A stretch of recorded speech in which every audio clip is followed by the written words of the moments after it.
Welcome to We Question and Learn. This is Tom Pysz, and we're celebrating our 16th year on the air. We're happy to report that we are now on NPR One, and that gives us, we had a national audience online, but now it's on the NPR One website, which means a lot of folks can now tune in and hear what's happening in Erie, Pennsylvania. But it also gives us an opportunity to interview folks that are of national interest, and I can't think of a more prevalent person in my mind than Dr. David Frew. And welcome. Welcome to the station. Thank you, Tom. Okay, so let's ask a more personal question to start out. What are you doing now? You're retired, right? Well, no, I'm not good. Really. I'm not good at retiring. Yeah. I still have some clients for my consulting business in the old days, trying to help them. Yes. And I'm doing a lot more writing than I ever did before. And David is a prolific writer. Can you describe some of your books? What are your favorite books that you've written? Well, I started out writing academic, boring stuff. Oh. I had a couple of what you'd consider to be industry books, self-help kind of books. And then we did textbooks. My wife and I co-authored a series of textbooks. And then I did a couple more of those kind of trade books. And just by happen chance, ended up writing a book on Lake Erie shipwrecks about 25 years ago, and that blew up. So now what's the most fun for me is writing about shipping. No, that book was very shipwrecks. popular. You said it blew up. You mean in a good way? It exploded into It was something. an enormous bestseller. It was Yeah. just unbelievable. It had to be reprinted. It was just it was a fantastic. That put you on the national scene to some degree, I believe. Yes, A it lot did. of folks loved that book. International scene. 'Cause International. It was half Canadian. That's right. You, if I recall correctly, had a partnership, Yeah, my co-author was a Canadian guy.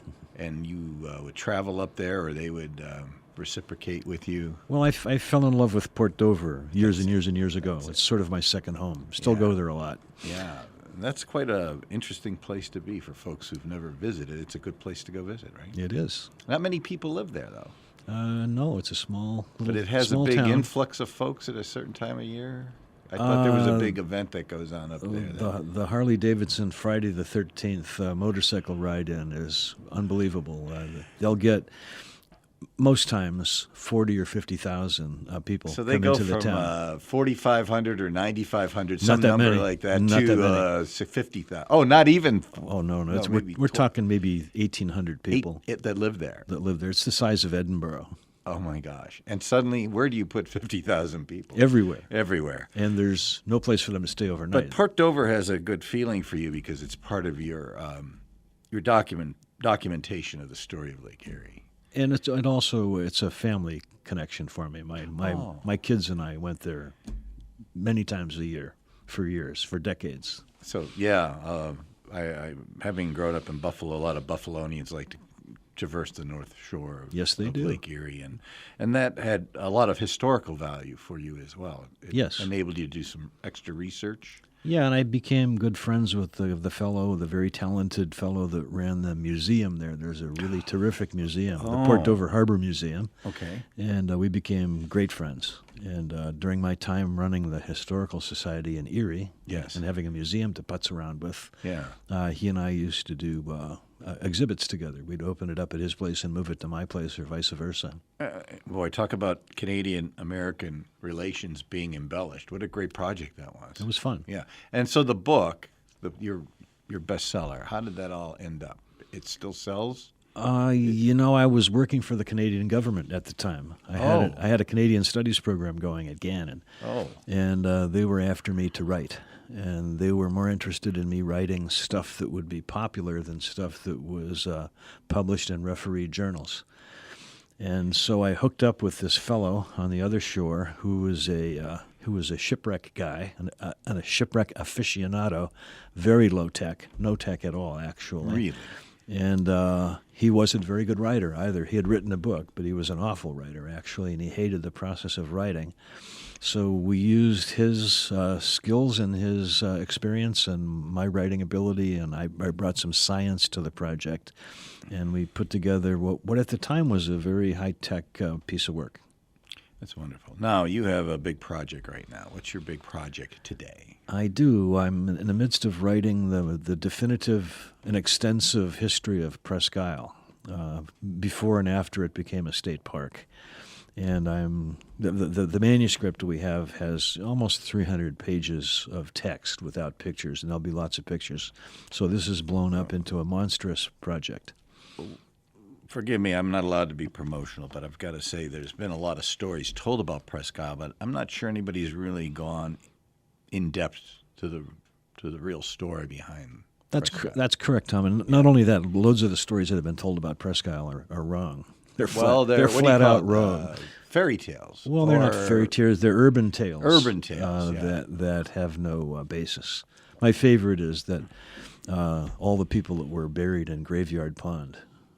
Okay. As it turns out, if you assemble all the charts, the official nautical charts that hold the Presque Isle's footprint in them, Graveyard Pond wasn't called Graveyard Pond until the early 1900s, after there was a bunch of abandoned derelict ships out there, which is why they called it Graveyard Pond. That's the real reason. Had nothing to do with sailors from the War of 1812. My favorite map is the one that shows all the shipwrecks in Lake Erie, which you can buy at the library and some other retail places. I believe that would be my map that I did. Well, lesson learned, and we look for my name.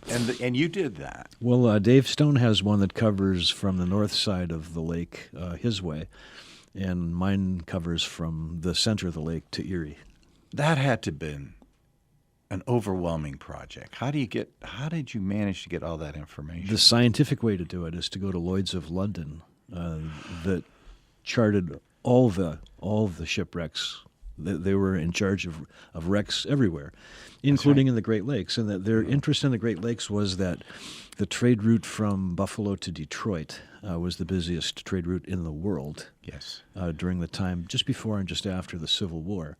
So they entirely shifted their business model to be focused on Lake Erie. In fact, they moved their busiest office was in Cleveland. Now, people don't understand it. Lloyd's is the company that insures things that are uninsurable, but they do it in a very financially sound way. Lloyd's is not an insurance company. I think it's like a co-op of some sort. But they'll put the money up to protect to protect a ship. Yes. And they will make money on this, but ships sink, as in the case of what you know and what your map has shown, to the thousands, right? Am I right? Yes. Yeah, you are. Amazing. So how did you manage to get that information? It's easy. You just go to Lloyd's and say, "May I please?" You did say that. May I please go to your files? And they said, okay. Sure, we'd love you to do that. And out of that came just the chart itself, or was there a publication with it? Well, that was part of what we did when we did the book. With the book. And, sadly or not so sadly, Dave Stone did his from newspaper accounts of shipwrecks, which are all over the place. You can find 5 or 6 totally different versions of shipwrecks. And having said that, sometimes his shipwreck locations were better than mine because of the fact that people sometimes misreported where their ships wrecked. So just because Lloyd's imagined that it was in a particular spot, that doesn't mean it was there. These days, all of the work we did was rendered silly by the modern internet, because shipwreck people who now like to be famous for discovering shipwrecks will readily put the GPS locations, which are very accurate, right online. Forgive me. So they'll go out, explore the lake or whatever wreck they are looking for, and actually mark it with GPS. Yeah, well, yeah, right. yes, yeah, they make a waypoint, and the value to them is this is others can go there. And of course, there's a big tourist industry or research industry for going in. I think there's more fun for me knowing the story than diving down into murky water and seeing the wreck, especially since the controversy of the Atlantic, which went down in 1852, halfway between Erie and Long Point, closer to Long Point, actually. And as a result of that wreck, you're now not allowed to touch with your finger an underwater wreck. In Lake Erie, and that's governed by the United States and Canada? Both, yes. Both. So this is a universal... It's a universal rule. Now, having said that, let's say you and I swim down and see a wreck, and you and I touch it. Are we going to get caught? Well, I'll squeal on you, and you'll squeal on me. Right, yeah. But in the old days, in the old Wild West days, and this is part of Dave Stone's experience, people would find a wreck and they would go down with crowbars and stuff, and they would rip it to shreds and take the pieces and put the pieces on their mantel places sometimes not well preserved, and they would just rot. And then those people would pass away, and their kids would walk in their house and say, "What is this junk?" And throw it away. And throw it in a dumpster. And there probably were other things inside these ships that were... Sometimes the best stuff was inside the ships. In fact, the treasure in ships right now is it was not unusual to carry big loads of hardwood across the lakes, milled hardwood. And if a ship went down with milled hardwood, the hardwood may be in better shape now than it was when it was milled. Even though it was at the bottom of the lake for all At the bottom of the lake forever. It preserved it to some degree. So that has is that... I thought wood floats. Not if it's inside a boat and it's below 50 or 60 feet. It sits. Yeah, the technology or the physics of it keeps the boat down. Okay, wow. I'm gathering way too much information here in a short period of time. So what caused you to be interested in all these wrecks? What provoked you in the first place, if I can ask? I was in Port Rowan, which is where Dave Stone lives. It's a little bit west of Port Dover, with my children, staying on a sailboat. We used to go off. We'd spend a month a year sailing around in Lake Erie, sometimes not getting much further than just across the lake. And my son came. I gave all my kids $20 and said, "Here, have fun." My son came running back to wherever we were with a copy of Dave Stone's shipwreck map. So you've seen those two maps. Yeah. I just copied his. And he said, "Oh, my gosh, did you know this?" And then a few days later, Dave Stone was giving a slideshow at the provincial park there at Long Point. Yeah. So we went and we listened to him. And I started talking to him. And the next thing you know, we became fast friends. And we're writing books together. If I could ask, Dr. Frew, how many books do you have? How many have you, or you've lost count? It's north of 40. All on Lake Erie, Oh, no, or different? Well, No. you're a historian, so you're... I'm not a historian. No, actually, I started out as an engineer, and then I shifted to organizational psychology.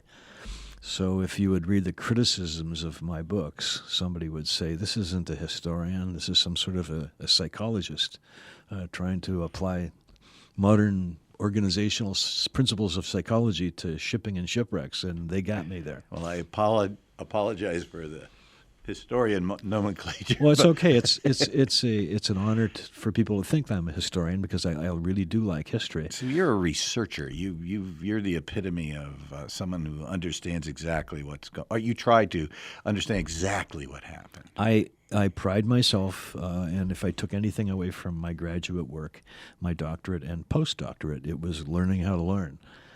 So I think that as this goes, and without straying into the areas of high-tech stuff that I don't know enough about, I can learn stuff. You can pick it up, and then you supplement your writing with all of this. Yeah, and I'm as you know, my old engineering math skills help me to read the journal stuff that would be daunting. So I might be able to read stuff that historians would have a hard time with. But of course, my deficit is I don't have the contextual understanding of a historian. I remember Bill Garvey, who used to always compliment my abilities. He said that I made a terrible mistake career-wise by not going into history. Of course, I told him that I wanted to be able to make a living and raise my family intelligently.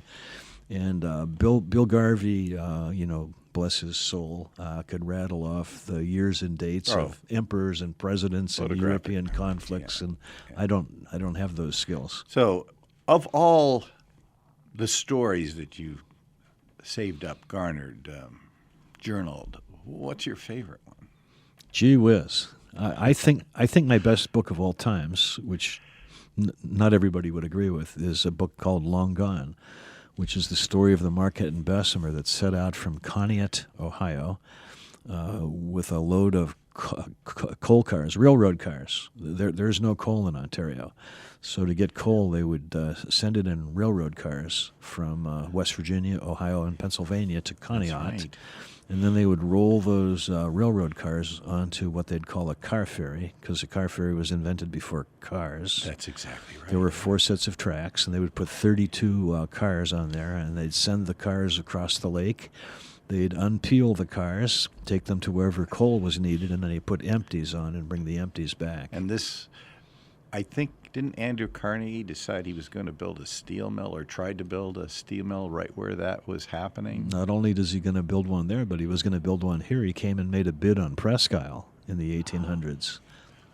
That's right. And it was rejected. So we would have been a steel town in more than one way, and would have Conneaut would have been a steel mill town. Would have been awful.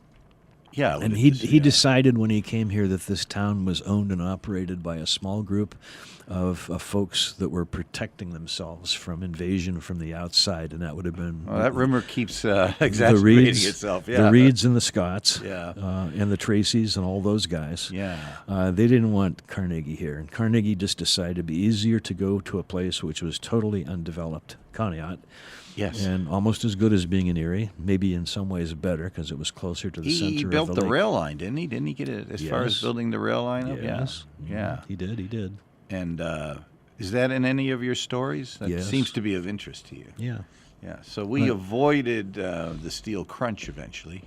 Yeah, I think we're happy that didn't happen. And we preserved one of the most beautiful places on the face of the earth. On the planet. Yeah. I don't think people realize how wonderful that is. They do not. Now, if I could ask you, on the other side, we have Long Point. And I understand Long Point is not publicly owned. Long Point was purchased just after the Civil War by 20 people. Civil War. Okay. I thought it was after the later wars. Okay. No. And do they still own the... Yes, the 20 people still own it. 10 Americans and 10 Canadians. Called the Americans are involved in that. Well, they did it on purpose. There was a problem there, and the problem was that land-based pirates were luring ships and making them go aground. And when they'd lure a ship so that it would run aground, they would run out and steal the cargo. And the sailors on the ships didn't want to have anything to do with fighting. They weren't making enough money to make it worthwhile, so they would Lake just... Erie is treacherous enough on its own. Treacherous, and if you take that trade route that goes from Buffalo to Detroit, yes, it comes within a mile of the tip of Long Point. So Long Point is an obstacle to navigation on that route. Especially, it was an obstacle before. Well, you physically have been to Long Point, so have I. It's protected. It's well protected. It's protected, you can't go but too far out. One of my favorite parts of my relationship with Dave Stone is that he had an anthropologic permit, so he could go there. So he and I used to have our way at Long Point. We were out there several times a year just walking. Did you walk out, travel out, or did you boat out? How did... Well, you can't walk out. It's too far. I mean, you could. It's 20 miles. It would be quite a hike, yeah. We used to use his boat to get there. And you had the permit, so to speak, the we had educational permit to do that. And when somebody encountered us and said, "What are you guys doing?" we would smile, and they all knew Dave anyhow. Yeah. So we were okay there. And out of that story, and I don't mean to distract you, did you see anything out there that was it's like the southern coast of Cuba is full of environmental, beautiful. It's gorgeous. It's like if you could imagine Presque Isle and nobody's allowed to go there. That's and what it's protected. Totally protected. And then, of course, Long Point's totally owned by these 20 guys. From Civil War to today, was it passed down through the families, or? If you die and you're one of the owners, yeah, the rest of the folks meet. They have a committee and decide who could take your place, but you lose your share. That's like those boat houses at Presque Isle. If No. you lose your house, That's changed. That's a rumor. Oh my God, that's changed. That's changed. Okay, so No, the way Long Point works is Yeah. you have a share. You have 1/20th share, and if you have a share, you'll have a house out there. Oh, you do get to have a residence. Yeah. Oh, I didn't know that. I thought it was totally protected. The Long Point Club is, and of course, if they owned it, they could do whatever they wanted. At the base of Long Point, there's the equivalent of a Long Island duck hunting association there. That's how they function. Oh. So they have a club, and the club has a main house for cooking for everybody, and they have bunk houses for the people that work out there. There's a full-time staff, and every owner, every one of the 20-member owners has his or her own. It's always has his own place to go, and whenever he wants, can go there. What an enclave! It's quite amazing. But only Americans and Canadians. There's no 10 of each. 10 of each. And it's chartered that way. So if one of the people dies or decides he doesn't want to or can't do it anymore, the replacement is whatever nationality he was, and somehow they know who wants to be a part of it. And in recent years, I think the share value is something like I don't know, $6 million U.S. Yeah, So probably this is it's priceless. Actually, these are exclusive folks. and these are folks from. Well, we might even know their names. Who knows? Yeah, I don't know if that list is we published. would know their names. You can get their You can get their You names. can get it. It's Okay, easy. that's a story for another day. But David, talking about you handed me an outline, and you named it Some Eerie Stories, and I said some. There's 46 topics already on this list, which is going to be part of the new book you're producing. Well, I think I might have labeled that some Presque Isle stories. That's what I was excuse thinking. me. I did it, Yeah. but maybe I didn't. No, my fault. Yeah, it's some eerie, but So my favorite project, we knew what you meant. You meant it. my yeah. favorite project, probably is always the one I'm in the middle of. Okay. And so right now my favorite project is the Presque Isle project, and I'm more than 2 years into writing probably the most comprehensive thing that's ever been written about Presque Isle. And this will be all print, but it could end up being multimedia too. I suppose anything could happen, but we're shooting for 2021 is the 100th anniversary of the park. So this would qualify As as a park. textbook. 2021. Okay. Yes. This would qualify as a textbook, probably. Well, I don't know who would use a textbook on this, but this is completely comprehensive.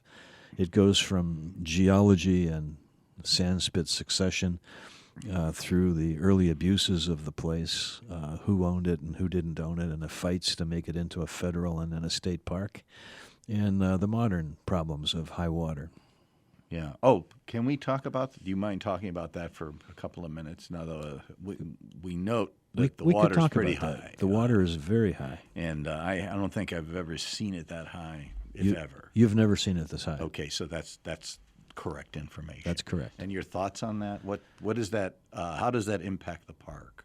Well, if you go out to the park, we drove. My wife and I go out to the park essentially every day. It's a rare I day do that too, we're not yeah, out there. yeah. A couple days ago, we went out there. Let me think of what day that was. Maybe Monday. And we weren't allowed out. The park was closed. Did they? Oh, I didn't notice. High wind and high water damage. Yeah, I thought it was the wind, but yeah. Well, trees go down And then the water blows over. and the water blows over. I remember seeing maps where the peninsula was washed away in spots. Are we close to that again somehow, or? Well, you're probably thinking that there used to be a channel through the West End. Yeah. In fact, from the moment that the Corps of Engineers started studying Presque Isle, technically, until now, there was a channel through the neck of the peninsula for about 60% of the time. So the natural proclivity of the park, that sand spit, is to have a channel through the base. Right, And and the that was channels- never bridged. It was It was natural. It was never bridged. Yeah. It was one of the reasons why the Corps of Engineers decided to go ahead and create the East Channel, which they were against. The Reeds Reeds wanted when the Reeds were anticipating having a big shipping empire, which they had here. And what year would that be? Forgive me.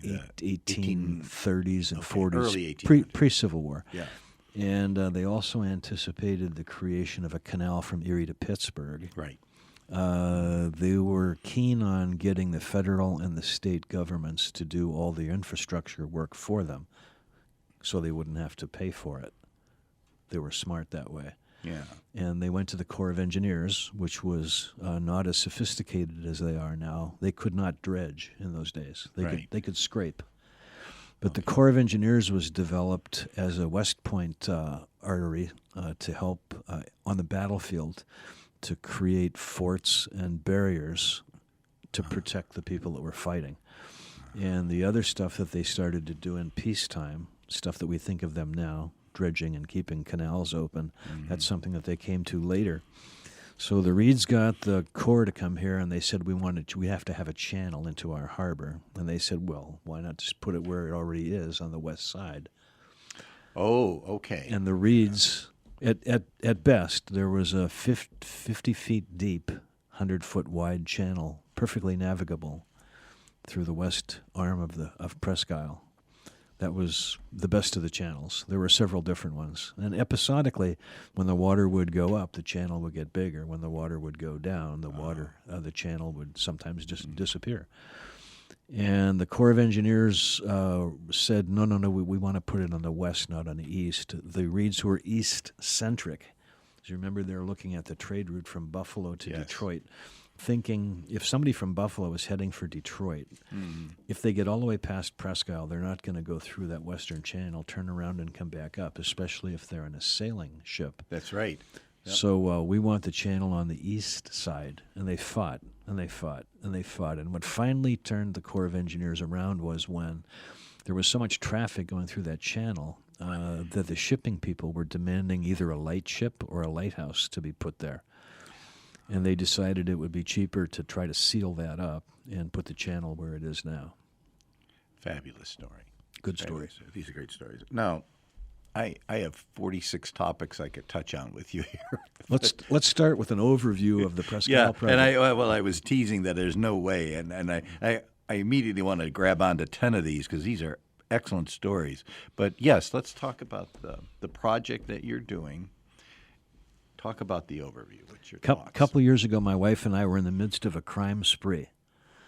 We were in our Mini Cooper convertible with the top down, parked illegally after dark in the second parking lot with our binoculars and our cameras, waiting for the hunter's moon to rise over the city. Oh, That's the full moon that comes up in October. right. And if you're in the midst of a crime spree like my wife and I in a car that's less than innocuous, you'll pretty soon be warned. You can't do this. You have to leave. Keep it moving. Yes. But there were so many people parked waiting for that moon to come up that night that we got away with it.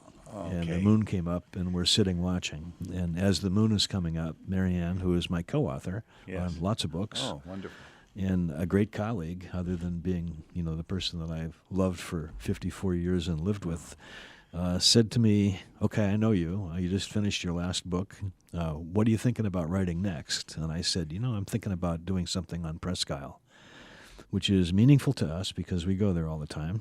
Actually, we met there. We met there in 1959 when I went to Beach 6 and ran into Annette Funicello, on the beach. That would be my wife. Okay. She's the Annette Funicello lookalike. Yeah. And Won the contest, right? we sat there watching that moon come up, and by the time it was up, we had sort of put together in our heads what this project would be. It would be the complete story of Presque Isle. And my wife, who is pretty much the namer of all my books, I'm better at writing books than naming a book. I might have called this book A Book About the Peninsula. Why wouldn't that work? Well, it probably would, but So the marketing folks would probably... Marianne, who has a better feel for that sort of Yeah. thing than I, said, no. Your title is Accidental Paradise. That's the title of this project. That's wonderful. Accidental Paradise, because of the fact that it's only by an accident, really, that place is here and that we still have it, that Andrew Carnegie didn't buy it, and put a or mill that on we it. didn't put condos out there and destroy it some way commercially. With all that, the peninsula is protected, or maybe protected by these stone walls. And I don't want to. This is not a controversial question. Well, it is a controversial question because there were lots of people who hated those things. Well, I believe they were done to preserve the peninsula, but then I look at Long Point and I say, wow, the transitions over the years is a benefit to the environment. And this, I don't know. How is that in your history someplace? Yes, of course it is. Okay, I was Long going Point- to ask if the question. Long Point being way larger than the Presque Isle doesn't need those. Okay, it's the size of it and The where it is. size of it protects it Yeah. in a way that the Presque Isle can't. If the sand from Presque Isle washes to the east of Presque Isle, that's what it does. That's what it does. Sand yeah. goes from the It's like a west end of the wave. It lake goes on, to the yeah. east end of the lake. You can watch it in Yeah. satellite photographs. Once it goes into solution in the water and it gets past Presque Isle, it's gone. It can't be retrieved. Okay, so the preservation has a value, obviously, for economic reasons. How about environmentally? It's an enormously important flyway for birds. Oh, I never thought of that. It's Yeah. one We of all look down. We never look up. Yeah, Yeah. it's one of the most important bird sanctuaries we have, and birds don't like flying over open water. So if a bird is trying to there's three major flyways. You need an ornithologist to speak knowledgeably about this, but Yeah. Well, there are it's logical, yeah. three major flyways in the United States. We're in the middle of one of them, And all the birds that are trying to avoid that frightening overwater transit come and rest up on Presque Isle, and then they go to Long Point. All they have to do is make that 20, Okay, so from 20, one 26 point of view, mile. the protection of the peninsula Birds. is important from a bigger ecological point Yeah, of view. and it protects the harbor. The reason the Corps of Engineers came here to cooperate was they could see the economic value of the harbor, especially back when Our shipping harbor, yeah. when shipping was bigger Yeah. than it is now. I've seen videos. In fact, WQLN produced one years ago with a number of people that would go out just to picnic and tourist and hot dog stands and boats and hundreds of boats anchored in the little bays there. And I don't think you see that now. Well, you do, yeah. Do you? We That still many? see it. The same Well, amount? A couple years ago, we had in the neighborhood of 4 million people showing up At the peninsula at the for peninsula. recreational purposes. We don't know why they're there. You know, we know that number because we have the technology that counts Counts axles. the cars, yeah. Oh, yeah. We don't know how many of them are me going out there a couple times a day. Okay, so let's say it's 3 million. Just pretend, or it's 4 million. Well, it is whatever. 4 million, 4 but how many of the 4 million are crazy people like me that live here and just go out there because we like it and we want to go for a walk or? Yeah, but still, when you think about 4 million people, Yeah, you should be able to do something with that. it's staggering to. What if we charged everybody a nickel? Yeah. Well, you'd have to. Well, now that you can scan cars as they go by, I'd hate to be made to. Somebody wanted to put a toll there. I said, I'm not stopping. Well, the problem with the toll is it would. How would you? How would you First manage of all, it? there'd be a major objection to it. Yes. And they don't have the horsepower to No, manage it. it's like the New York State Thruway. Now you get a little mechanism to put in your windshield and it'll Yeah. scan you as you go by, and that's a nickel. But, whoa, there you go. No one complained about having a Thruway device and putting the sensor and charging you a nickel Or paying a 1 year fee or whatever. or I- 1 year fee. I don't know. But well, it's hard to tell. So what are your thoughts on that? You wouldn't be able to charge to get on, could you? On paying people to go on to Presque Isle? Yeah. One of my favorite models for this, there are other peninsulas of that type. Oh, yeah. Sandspit peninsulas. Yeah. Succession bonded, and we could talk about that later, on Lake Erie. And my favorite of them is Peely on the Canadian side, which is sort of across on the Canadian side from the islands that stretch from Sandusky. And at Peely, you drive about 1.5 miles onto the peninsula, and you park in a giant parking area, and then that's it. If you want to go the rest of the way out, you can walk, you can ride your bicycle, or you could take a tram that they provide. That's the way to do it. And they have a box there that says, please donate if you're having a good time. David, this is a part of my job I hate. We're out of time. What? And the value of this. So, if you would, can we add a couple more half hours to this series and Sure we can. invite you back? And I think it might take longer than that because we want to cover all these 46, at least what you think is important, and I know they all are. We hope that you would come back and continue this saga. This is fascinating. Everything is critical, and remember, I'm a university professor that taught graduate classes that were 3 hours long, so you don't want to invite me anywhere. No, we're going to invite you back. We guarantee that we're going to hit this topic several times again. We want to remind folks this is We Question and Learn. Our guest, Dr. David Frew, who will come back and talk more. He just touched the tip of the icebergs, and we'll talk about ice as well, I'm sure. We could talk in about one of your ice. stories. And we'd like to announce in the last month or two we are on NPR One. So, David, your reach will be a little larger than just wonderful Northwest Pennsylvania. And we want to thank you for being here. Thank you, Tom. Thank you. It's always a pleasure.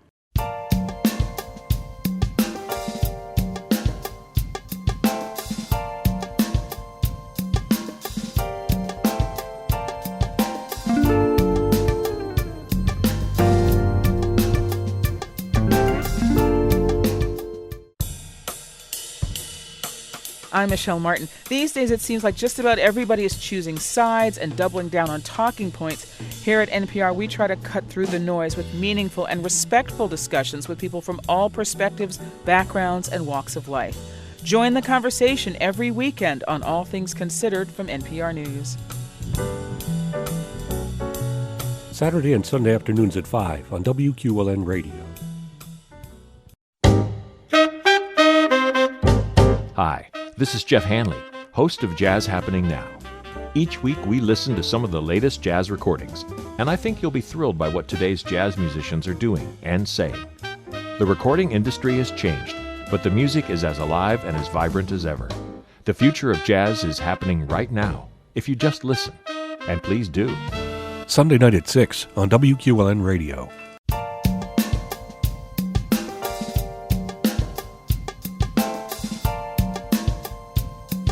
Welcome to We Question and Learn. This is actually part 2 of a program with Dr. Andrew Roth. We went through your resume, Dr. Roth. We're not going to do that again.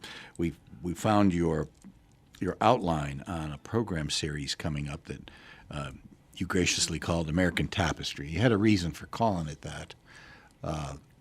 It was significant of a series where you paint a picture of American history from the 60s, and our generation, to today. Yeah. Today. Well, we're using the metaphor of a tapestry and the American story to describe the stories of America in some ways, and answering the question, what is the American story, or is there an American story? I think the answer to that question is there probably is not one American story, but there is a tapestry of interwoven stories or threads, and that the cumulative effect of that tapestry is the American story.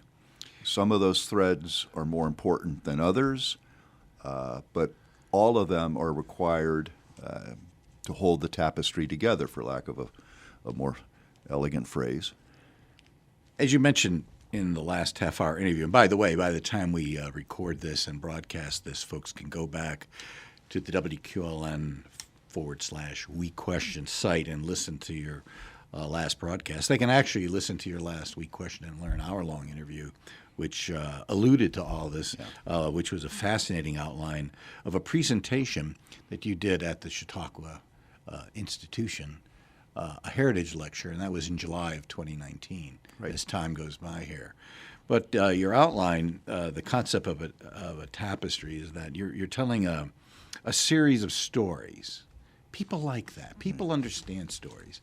They appreciate stories that apply to them, and you've related how these historical interludes apply to our lives today. You must have heard one of my talks, because when I talk about... Sometimes, I'm sorry I missed a couple. We tell ourselves stories. Yeah. The first episode of the actual series that we'll dedicate 30, 40 minutes, whatever, to this topic is we're talking about American tapestry. We tell ourselves stories. And I think before we get into what those stories might be, we probably need to ask ourselves, what do we mean when we say we tell ourselves stories? As I said in our last episode, I took that line directly. That's why in the printed material, it's always in quotes. It's the first line of Joan Didion's The White Album. We tell ourselves stories. And we might actually read, as we will in the larger episode, a little bit about the line from which that is taken. It's the very first paragraph of her book, The White Album, and which Didion says, "We tell ourselves stories in order to live. The princess is caged in the consulate. The man with candy will lead the children into the sea. The naked woman on the ledge outside the window on the 16th floor is a victim of," I want to quote her correctly, "is a victim of Accaday, or the naked woman is an exhibitionist, and it would be interesting to know which. We tell ourselves that it makes some difference whether the naked woman is about to commit a mortal sin, or is about to register a political protest, or is about to be, the Aristophanic view, snatched back to the human condition by the fireman in priest's clothing just visible in the window behind her, the one smiling at the telephoto lens. We look for the sermon in the suicide, for the social or moral lesson in the murder of 5. We interpret what we see, select the most workable of multiple choices. We live entirely by the imposition of narrative line upon disparate images, by the ideas with which we have learned to freeze the shifting phantasmagoria which is our actual experience." I think that's a wonderful paragraph, and she really gets at the innate human need to make sense of our experience and we make sense of our experience by telling ourselves stories. And as you said a moment ago, the stories people love most are stories that are somehow about them, or maybe a little more generally, stories with which they can somehow identify. And we'll explore in that episode how the ability to tell stories may in fact be what defines us as humans. Evolutionary anthropologists have themselves, their thinking has developed over the years. We, at one point in time, thought we were the creature that made tools, but we discovered that chimps make tools and other animals make tools. So Homo habilis, the tool maker, doesn't define us. We thought of ourselves, we have language, but we discover that other creatures have language. But what might define us is that we have perhaps, and I don't want to give away too much of what that whole episode about is, we have perhaps, or at least as far as we know, we have the most sophisticated ability to use language, and that's a result of a biological fluke that we stood up and walked erect, and we stood up and walked erect. Our larynx dropped into our thorax and enabled us to modulate air. We're on a radio station. We could explain that modulation to people. Yeah.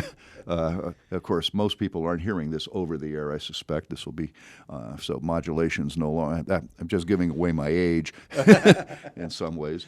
But we'll talk at some length about what that means. But we are storytellers. We make sense of our experiences, Joan Didion said, by telling stories.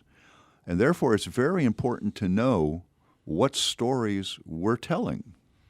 And to the extent we can verify, and that's really a loaded statement, to the extent we can verify, which stories to trust.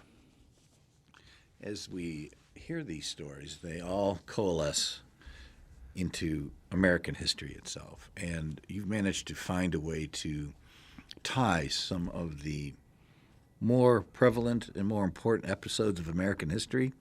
But what fascinates me, you seem to have an insight and a knowledge of some episodes that I remember as if they were yesterday, but could not really understand why they happened. You've mentioned a couple of, even some political campaigns, even some prevalent politicians that we all know. And boy, have we had some interesting stories as of late. But you managed to interweave into these stories your background and knowledge, and that's even in your preludes here, your introductions to what we're going to talk about. I've learned some different things. Can I ask a personal question? How did you get interested in American history itself? And then second of all, how are you able to delve into do you have a technique? Is it just study? Is it just your fascination? Or let me compliment you, your incredible memory. That's... Thank you, Tom. I think it's fair enough to answer that question for our listeners. Sure. I mean, who am I? And if we're going to verify... Well, you're telling the story. Validate. Yeah. Why should they pay any attention to me? And so, to the extent that the fancy word in academia is vita, yeah, what's my vita? What's my background? Well, I've got an interesting background for an academic, and some of my earliest colleagues might have found me to be an apostate. But my undergraduate degree, I graduated from John Carroll University, and I had, in effect, a double major in history and English literature. I'm a member of both Lambda Iota Tau, which is the National Honorary Society in Literature, and Phi Alpha Theta, the National Honorary Society in History. John Carroll's a Jesuit university, and I always say I was educated by Jesuits, and it's a tremendous institution, and I'm happy to give them a plug. But in the days when I went to John Carroll, I graduated, in the interest of full disclosure, I graduated in 1968. That'll come back when we talk more specifically about that year. Yeah. So it's a year I have some interest in. But in those days, everyone was required to take 18 hours of philosophy and 12 hours of theology. And so I took an additional 6 or 9. I'd have to go look at my transcripts to know exactly. But I took an additional 6 or 9 hours in philosophy. And I can't say that I triple majored. That would not be entirely accurate, but I came very close to having a triple major in history, English, and philosophy, and that was just by default, by the way in which the curriculum was structured in those days. I then began the pursuit of a PhD in English at Case Western Reserve University, and I got a master's degree. And then, because of the press of needing to earn an income, this, that, and the other thing, I never actually finished the PhD in English. I got a job as a faculty member at then Gannon College here in Erie, and began to work on the doctorate in English. And I was very interested in the history of 18th century literature, particularly in Britain, English. But I also, that led inexorably and naturally to my interest in American history and American literature. Mm-hmm. But an interesting thing happened to me. Back in the 70s, the academic market really was shriveling, but I simultaneously became very interested in media and American studies and media studies. Yeah. And so I did a lot of work, self-taught to a certain extent, and to a certain extent I have the challenge of the self-taught person, and the challenge of the self-taught person is they don't know what they don't know. An education, if it provides you nothing at all, it provides you this, at least, if you're paying attention. It provides you a taxonomy, a matrix in which to put what you know, and then you're aware of the empty cells, the things you need to learn. But perhaps if you're teaching yourself, you never really construct a taxonomy. But I got deep into media studies. I was really involved very closely in the founding of WERG, the Gannon radio station. That was way back when Dr. John Rao was the head of the English department. Myself and some students, Mike Geringer and Greg Seebach, immediately come to mind. Yeah. Tom McSweeney followed very shortly because I moved to Mercyhurst.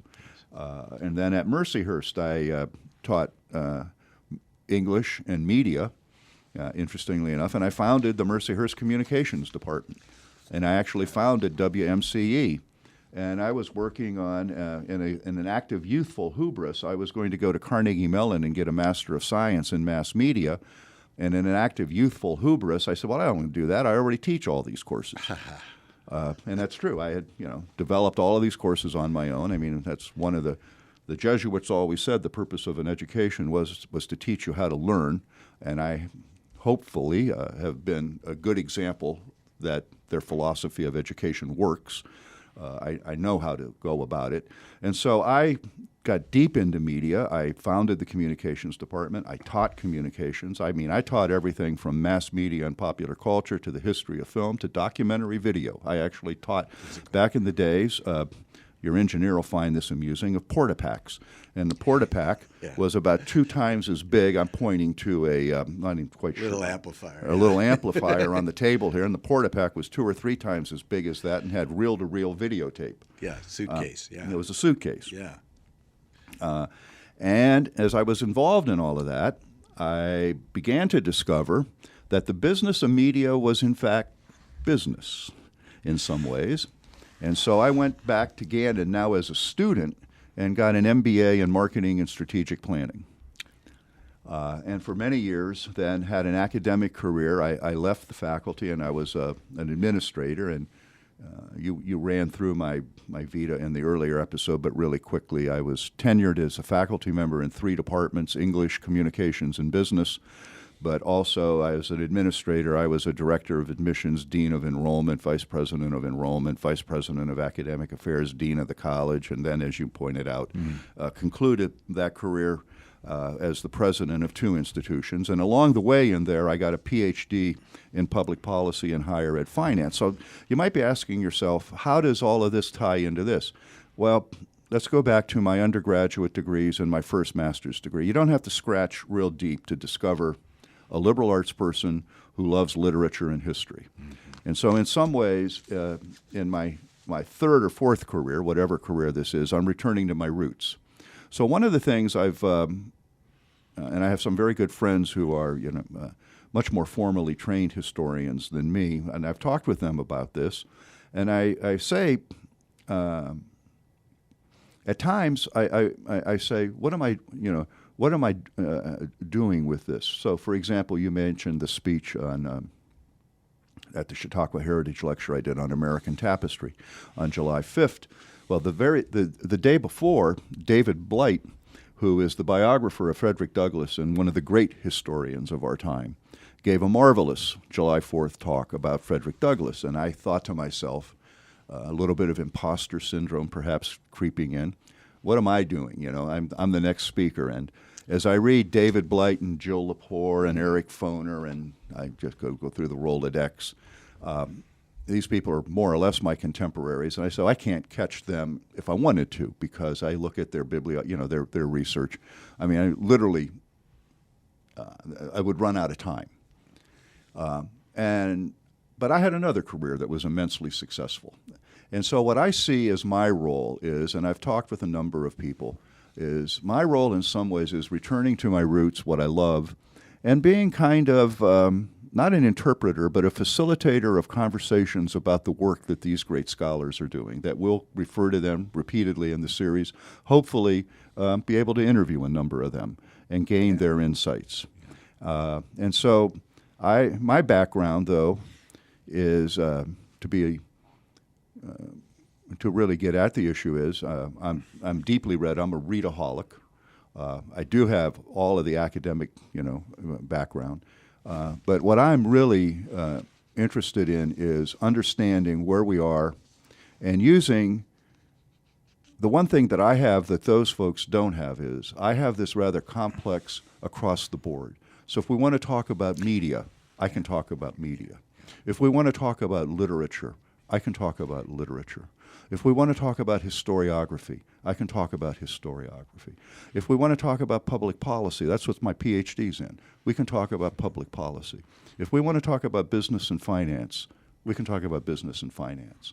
And so it turns out that when the Jesuits all those years ago said the object of education isn't so much to stuff your head with facts, but it's to learn how to learn, and to learn how to learn macroscopically.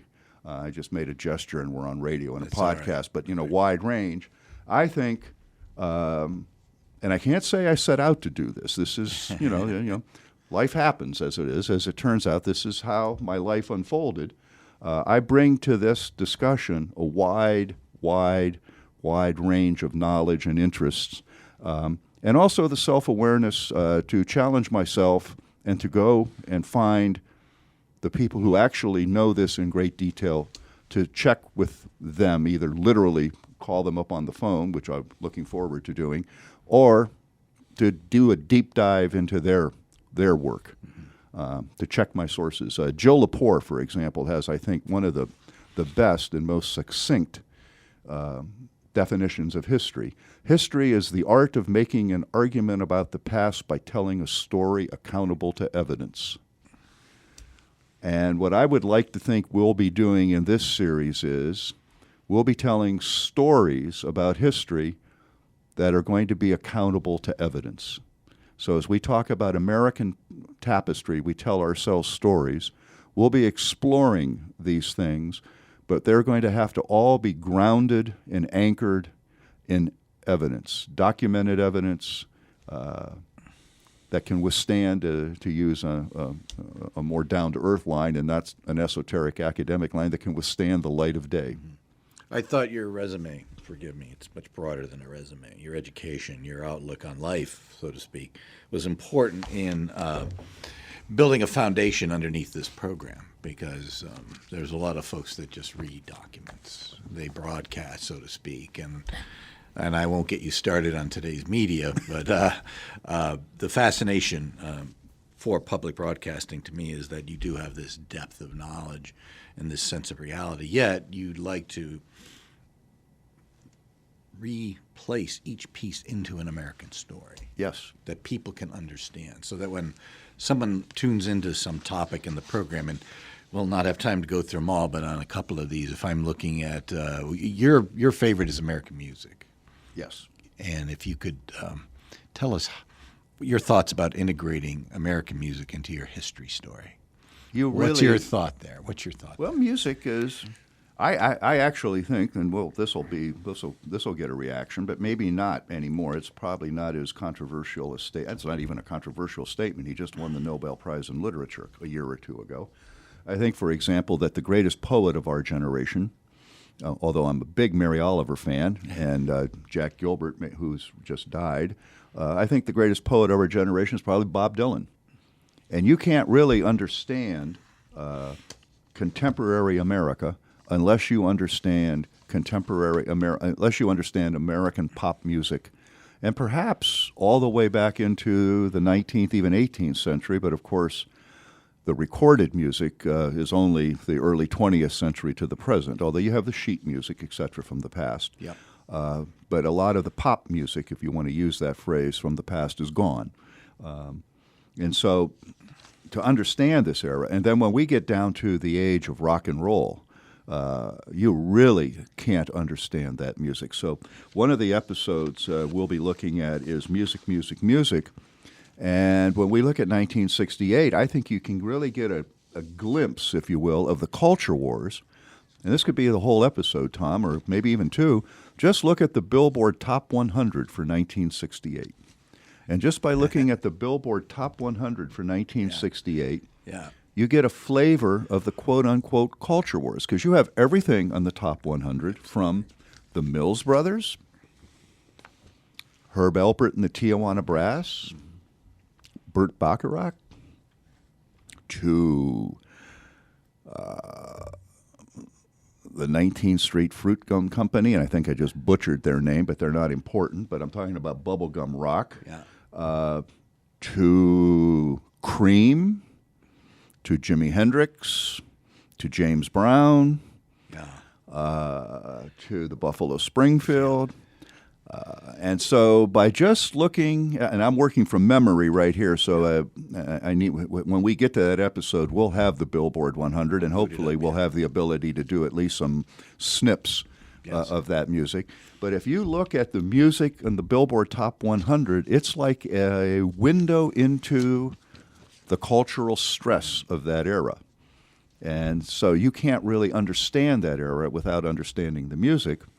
And if you want to understand the if you want to understand the baby boom generation and the post-baby boom generations, you need to understand their music.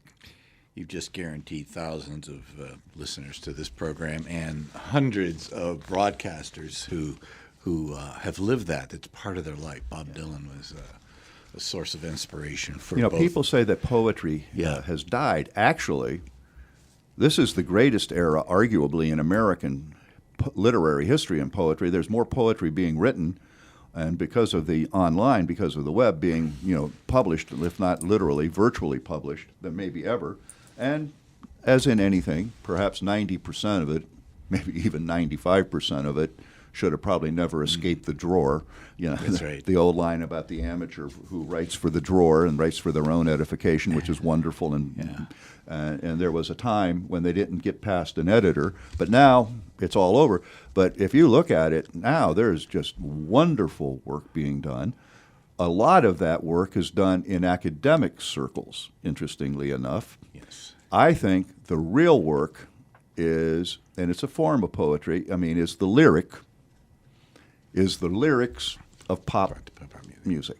And as George Will would say about the music of pop, of rock and roll, he says it's a lot of bad music with pretentious lyrics. Well, I disagree with George Will, and maybe we can call him up and have a discussion with him about that. In the early He's days going to of be in Erie, by the way, sometime in late October, early November for the Global Summit. But as you and I may not remember, in the early episodes of publishing, books came out in episodes and in magazines. Yes, so they were serial. Unfortunately, we're going to have to do this right now in your presentation, so that I hope we've left folks enough to come back and be interested and to hear more of this series. Dr. Andrew Roth, thank you for this episode. We appreciate it. Thank you, Tom.